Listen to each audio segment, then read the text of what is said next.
After Jesus had spoken these words, he went out with his disciples across the Kidron Valley to a place where there was a garden, which he and his disciples entered. Now Judas, who betrayed him, also knew the place, because Jesus often met there with his disciples. So Judas brought a detachment of soldiers together with police from the chief priests and the Pharisees. And they came there with lanterns and torches and weapons. Then Jesus, knowing all that was to happen to him, came forward and asked them, "Whom are you looking for?" They answered, "Jesus of Nazareth." Jesus replied, "I am he." Judas, who betrayed him, was standing with them. When Jesus said to them, "I am he," they stepped back and fell to the ground. Again he asked them, "Whom are you looking for?" And they said, "Jesus of Nazareth." Jesus answered, "I told you that I am he. So if you are looking for me, let these men go." This was to fulfill the word that he had spoken. "I did not lose a single one of those whom you gave me." Then Simon Peter, who had a sword, drew it, struck the high priest's slave, and cut off his right ear. The slave's name was Malchus. Jesus said to Peter, "Put your sword back into its sheath. Am I not to drink the cup that God has given me?" In the name of the crucified one, who is love and mercy. Amen. Poet Christian Wyman says, "I'm a Christian not because of the resurrection, and not because I think Christianity contains more truth than other religions, and not simply because it was the religion in which I was raised. I am a Christian because of that moment on the cross when Jesus, drinking the very dregs of human bitterness, cries out, my God, why have you forsaken me?" It's a strange thing that we gather today around such an excruciating reality of death. Right now, there is no resurrection, at least not as we expect it. There is no use now of saying, it's Good Friday today, but hang on, Sunday is coming. In this moment, only the flood is coming. Jesus will die on a Roman crucifixion device, and the disciples will run away. And one of the only true things to say is that it's difficult to sit in this space. It's the space in our lives in which we feel grief and pain, and we would do anything to make it go away. But there is no way out. And the only shard of relief is to express it, to feel it, and to bear it together. I've been thinking this year that the journey we are on in Holy Week beckons to be felt more than understood intellectually. Or perhaps more true to say, the extent to which we can feel today is the extent of our understanding. So taking this liturgical journey one scene at a time, feeling our way as we go, we begin with Judas. I saw a documentary recently called Cast the First Stone. 75 inmates from Angola Prison and Louisiana Correctional Institution for Women came together to perform the largest prison production of the Passion play ever. And the whole process from start to finish was put on film. Leading the effort is prisoner Gary Tyler, who in 1974, at age 16, was the youngest person in America on death row. With 40 years behind bars, 4 on death row and 6 more in solitary, his hard-earned wisdom guides the whole production process. And the film is a piercing glimpse into the life of the incarcerated. The actors' experiences in their real lives mimics the characters they are playing, which allows the viewers to experience the biblical characters in ways rarely felt before. For example, Sari Kung is a young Cambodian woman who plays the role of young Mary, and she shares with the viewer her shame for an abortion she had at age 14. And Patricia Williams, the mother Mary, compares the pain of watching Jesus on the cross with the nightmares she has of her own son serving in the military and coming back from Iraq in a body bag. Sandra Starr, as Mary Magdalene, knows of the lengths one will go for love as she is serving life for the murder of her abusive boyfriend. And Judas is played by 40-year-old Muslim man Leslie Tolliver. Tolliver is serving a life sentence for second-degree murder with no chance of parole. And I'd like to focus on Tolliver and his experience of Judas, using much of his own language. When we first meet Tolliver in the film, now 20 years into prison life, coming out of bed in the morning, he says, profoundly speaking to the camera, "First, you have to wake up first.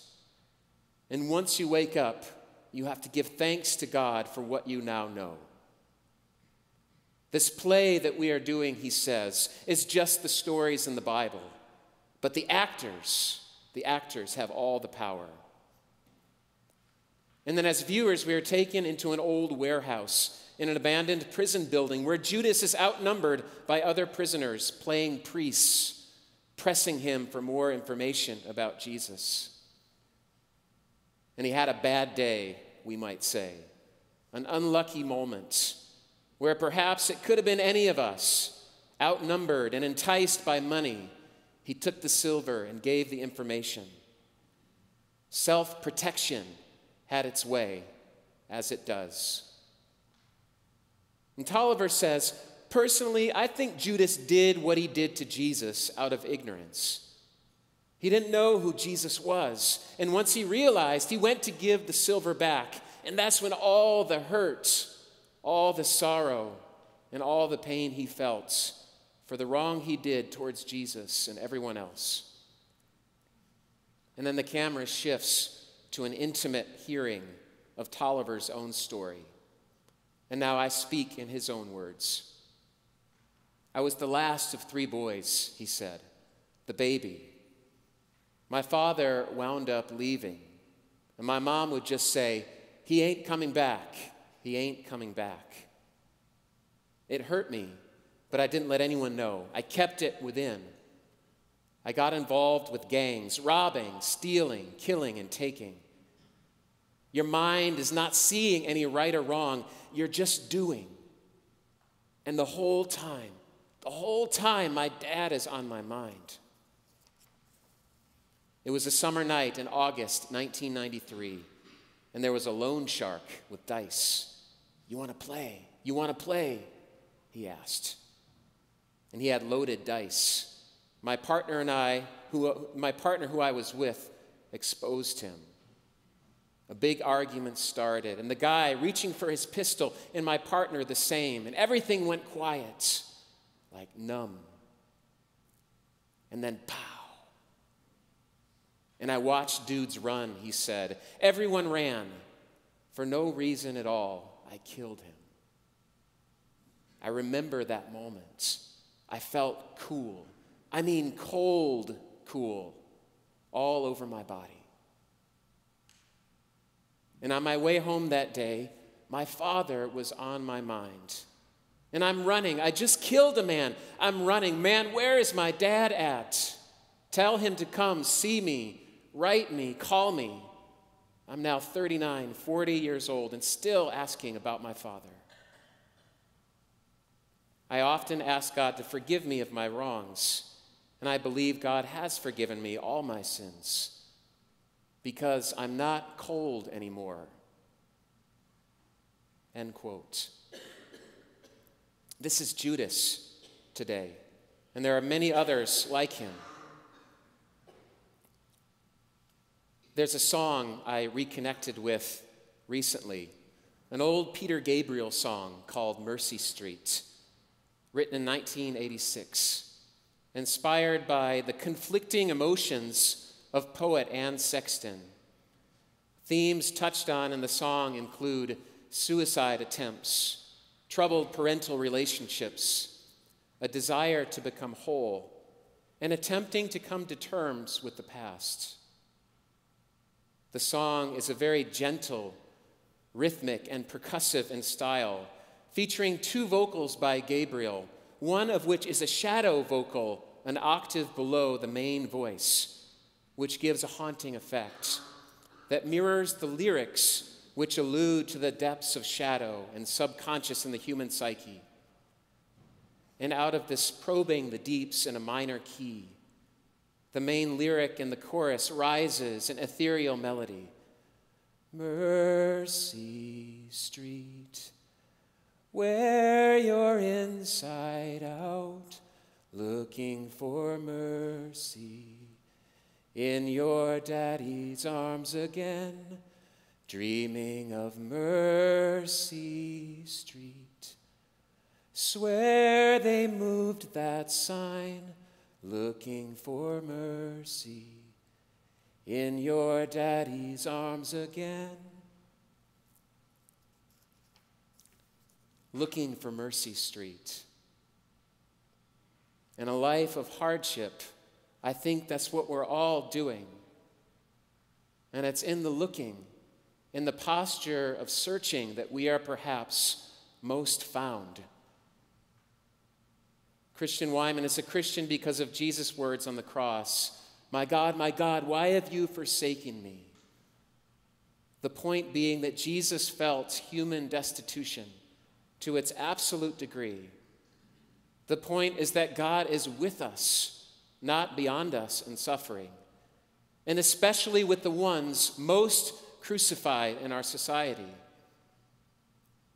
We seek a God above us, when in truth, God may be below us. Leslie Tolliver is still in prison, without chance of parole. His dad has not come back and likely never will, but he is okay. He's bearing his cross in his own way and saying to each of us, first you have to wake up, and then when you wake up, you need to thank God for what you now know. Something cold on the outside gave way to warmth on the inside that's found its way out. He doesn't need our pity, but our hearts and our gratitude and our fierce surrender to participate with the rhythms of redemption as they come. And finally, for me, I'm comforted by the rare absence of self-protection in Jesus. And he who peeled the layer of the onion back and found the instinct not to cut off ears or pull out pistols or draw swords, whether literally or metaphorically, but to die instead of fighting for oneself. Having perceived that Mercy Street is already within our true self, which is beyond our minds, yet within our bodies. It is the us that is able to be with Jesus on the way to crucifixion, and though afraid and grief-stricken, to somehow know, to somehow be at peace, that we are walking on Mercy Street in the arms of love again, dreaming and waking in mercy.